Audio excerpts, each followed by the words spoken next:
The work of heroes, first responders in action, doctors to the rescue. Emergency. For weeks, Dodeman Solis was having trouble breathing. He ignored the problem at first. When his feet became swollen, however, he decided to visit a neighborhood clinic. Doctors who examined Dodeman saw right away that something was very wrong. They rushed him to Stanford Hospital in Connecticut. In the emergency room, tests showed that Dodeman had a badly damaged heart. He needed surgery immediately, or he might die within hours. Two doctors at the hospital prepared to operate. A valve in Dodeman's heart was leaking blood. It needed to be replaced with a new artificial valve. The surgery was dangerous. Dodeman had only a 50-50 chance of surviving. Could the doctors save his life? A risky operation. Dodeman's surgery lasted 10 hours. A team of nurses and other medical workers assisted the two doctors. During the most dangerous part of the operation, Dodeman's heart was packed in ice. The coldness stopped blood from flowing through his body while the leaky valve was replaced. Thanks to the doctor's speed and skill, the operation was successful. Within 24 hours, Dodeman was able to sit up in bed. Even better, he was strong enough to celebrate his 30th birthday in the hospital. The doctors were pleased. Dr. Michael Cody said, "We're really making a difference in this community. It's the reason I'm here." Becoming a doctor. Dodeman's doctors were heart experts. Not all doctors are alike, however. Some specialize in other body parts such as the brain, eyes, back, or feet. Some doctors treat specific diseases such as cancer or treat either very young or very old patients. Other doctors do not specialize at all. A general practitioner treats all kinds of illnesses. To become any type of doctor, after college, students must attend medical school. They spend 2 years in the classroom and 2 years with patients as they learn about all areas of medicine. Graduates then become residents who train at hospitals in their special field of interest for several more years. During that time, they become licensed physicians.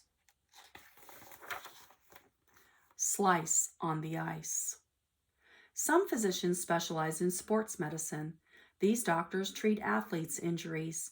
A few of them even become the doctor for a professional sports team. They often stand on the sideline ready to spring into action should an accident occur. A sports doctor can be a real lifesaver. In 1989, Buffalo Sabres hockey goalie Clint Malarchuk was badly injured when another player's skate blade slashed his neck. Blood from the cut splashed all over the ice. The team athletic trainer rushed to help Malarchuk. He pressed a towel against the sliced artery to stop the bleeding. The injured goalie was then quickly brought to the locker room where the team's doctor, Peter James, began stitching the wound. More doctors helped stitch a cut as Malarchuk was brought in an ambulance to the hospital. Altogether, more than 300 stitches were needed to close the wound on Malarchuk's neck. The doctor's quick action saved the goalie's life. Baby doctors. Can specialists save the life of someone not even born yet? Yes. Just ask Susan Bloom of Seattle, Washington. Susan was 6 months pregnant when her obstetrician discovered that her liver was not working properly. Her baby needed to be delivered within an hour, or both mother and child would die. To save them, doctors performed an emergency surgery to remove the baby from Susan's body. Susan's baby weighed less than 2 pounds at birth. For more than 3 months, he remained in the hospital. The baby was hooked up to machines that checked his conditions constantly. Tubes ran through his nose and throat. He received 3 blood transfusions. Thanks to the hospital's baby specialist, however, he finally came home healthy. Desperate choices. Usually a doctor treats just one patient at a time. What happens when many patients need help at once? Doctors at Memorial Medical Center in New Orleans faced this crisis when Hurricane Katrina struck in August 2005. The storm knocked out the hospital's power. Life support machines stopped working.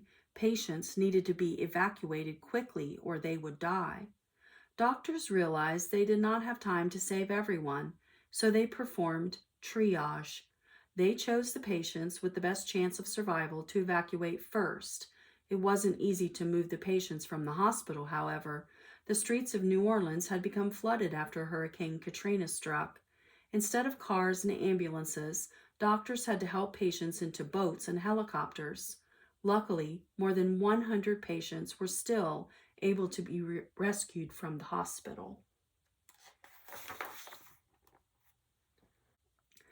Bare bones surgery. An earthquake, like a flood, creates serious problems for first responders such as doctors. On January 12, 2010, a powerful earthquake in Haiti toppled many buildings, including hospitals. Thousands of Haitians suffered broken bones. Many victims had deep wounds in their arms and legs. If they weren't treated right away, the wounds would become infected. Unfortunately, the doctors in Haiti didn't always have the medicines they needed to stop the cuts from becoming infected. As a result, they had to cut off the wounded limbs. With a few medical tools to work with, some doctors had to perform amputations with a hacksaw. "I call this war surgery," one doctor said. In spite of the harsh conditions, medical teams performed dozens of surgeries each day and saved the lives of many Haitians who otherwise would have died. A floating hospital. After Haiti's earthquake, the United States rushed doctors and supplies to the area. A U.S. Navy ship, the USNS Comfort, sailed to Haiti from Baltimore, Maryland.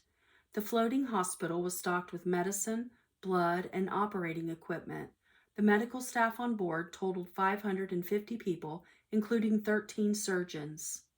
Even before the ship docked in Haiti, many victims were flown on board by helicopter. Before long, all 1,000 hospital beds were filled. Doctors examined hundreds of patients a day. Many surgeries were performed, often to correct operations that had been done too quickly, before the patients got to the ship. The doctors' skills and tireless efforts saved hundreds of Haitians' lives. World responders. Doctors from countries besides the United States also rushed to help Haiti earthquake victims. Some responders belong to an organization called Doctors Without Borders. This group sends physicians and supplies to places around the world where emergency medical care is needed. Within 48 hours after the earthquake struck in Haiti, medical doctors from Doctors Without Borders began arriving in Haiti. Many of them were volunteers who took a leave from their jobs back home to come help the victims.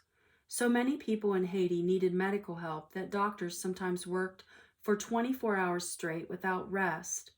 During their first 3 months in Haiti, medical staff from Doctors Without Borders treated more than 165,000 patients. By October, 9 months after the earthquake struck, they had treated more than 358,000 patients, performed more than 16,570 surgeries, and delivered more than 15,100 babies. On the battlefield. In wartime, doctors are not always on the battlefield to treat injured soldiers. Instead, trained medics come to the rescue. Staff Sergeant John Mara Jr. was a medic for the U.S. Army. In 2007, he aided Sergeant First Class Christopher Blackston, who was badly injured by a roadside bomb in Iraq. When the bomb exploded, Mara grabbed his medical kit. With bullets flying around him, he inserted a tube into Blackston's nose to help him breathe. As the rescue truck drove them away, Mara performed CPR and put an IV line into Blackston. Thanks to the medic's skill and bravery, the soldier survived. Improved methods. Sadly, many soldiers die of the war injuries. Yet in 2010, fewer American troops in Afghanistan died from their wounds than in previous years. What was the reason? For one thing, doctors encouraged medics to use tourniquets more often. When this device is wrapped around a wounded arm or leg, it stopped the victim from losing too much blood. In addition, the U.S. Army began to keep more medevac helicopters near the battlefields in Afghanistan. These helicopters are a kind of flying ambulance filled with medical equipment. Due to the new placement of the medevacs close to the fighting, injured soldiers can often be boarded and flown to a hospital within 30 minutes of being wounded. During the flight, medics tend to the soldiers until they reach the doctors at a nearby hospital. Why be a doctor? A doctor's life is hard and stressful, so why become one? As a child, Dr. Dustin Ballard of California admired Dr. McCoy, a fictional character on the TV show Star Trek. He liked how McCoy could easily diagnose illnesses.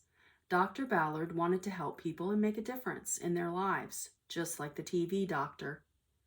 Dr. Emmeline Gassink of Virginia often travels to remote parts of the world where few other doctors are found. She's not just a first responder.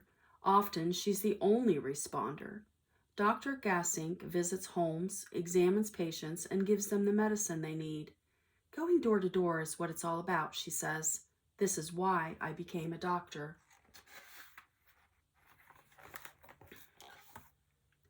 The work of heroes. First responders in action. Doctors to the rescue.